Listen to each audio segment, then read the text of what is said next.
اعوذ باللہ من الشیطان الرجیم بسم اللہ الرحمن الرحیم۔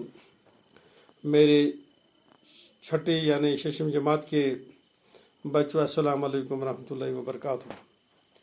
چونکہ آپ سب جانتے ہیں کہ 2 دن سے ہم پڑھ رہے ہیں آپ کے کتاب میں ایک سبق جس کا نام ہے گھوڑے اور ہرن کی کہانی۔ چونکہ ہم 2 دن سے پڑھ رہے ہیں تو چونکہ آپ کو معلوم ہے کہ جب شکاری نے گھوڑے کے منہ میں لگام ڈالی اور دونوں ہرن کی تلاش میں نکلے تو ان کو دور سے ایک ہرن نظر آیا تو گھوڑے نے کہا یہی وہ ہرن ہے، تو ہم اسے مار دو۔ اب اسے آگے پڑھنا ہے آج۔ شکاری نے گھوڑے کو اس کے پیچھے ڈال دیا، گھوڑا تیزی دوڑنے لگا۔ دوڑتے دوڑتے وہ ہرن کے بالکل قریب پہنچ گیا۔ شکاری نے تیر چلایا، تیر ہرن کے سینے پر لگا۔ ہرن نے بھاگنے کی کوشش کی لیکن تھوڑی دور جا کر گر پڑا۔ چونکہ اب گھوڑے کا جو انتقام تھا وہ پورا ہو گیا تو شکاری نے گھوڑے کو ہرن کے پیچھے بھگا دیا۔ گھوڑا اس کا انتقام لینے کے لیے تیز دوڑا اور دوڑتے دوڑتے وہ ہرن کے بالکل قریب پہنچ گیا۔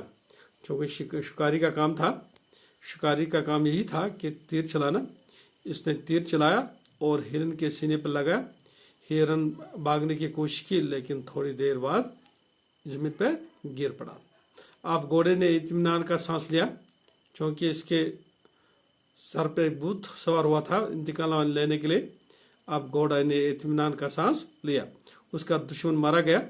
اس نے شکاری سے کہا، بھائی شکاری، میں تمہارا احسان مند ہوں کہ تم نے میری دشمن کا کام تمام کر دیا۔ چونکہ اب تم اپنا شکار لے جا سکتے ہو۔ تو چونکہ اب گھوڑے نے اطمینان کا سانس لیا کہ ہم اس کا جو دشمن تھا مارا گیا۔ اب اس نے شکاری سے کہا، بھائی تمہارا احسان مند ہوں، تم نے میرے دشمن کا انتقام کر دیا، ختم کر دیا، تو اب تم اپنے شکار لے جا سکتے ہو۔ شکاری نے کہا، اب شکاری نے جواب دینا، شکاری نے کہا اس میں احسان کی کیا بات ہے؟ تو شکاری نے گھوڑے سے کہا، اس میں کوئی احسان نہیں ہے، مجھے شکار ملا اور اس کے ساتھ ایک اور فائدہ بھی ہوا۔ چونکہ یہ چالاک تھا شکاری، تو اس نے بولا کہ اس میں احسان کی کوئی بات نہیں، مجھے شکار بھی ملا لیکن اور ایک فائدہ ہوا۔ چونکہ اگر ہم یہ سوچ لیں کہ میں اپنے دشمن کا انتقام لوں، لیکن جو انتقام لینے والا ہوگا، جو فائدہ لینے والا ہے، اس کو 2 فائدہ آتے ہیں۔ ایک تو اس کا انتقام کیا، دوسرا اس کو بھی غلام بنا دیا۔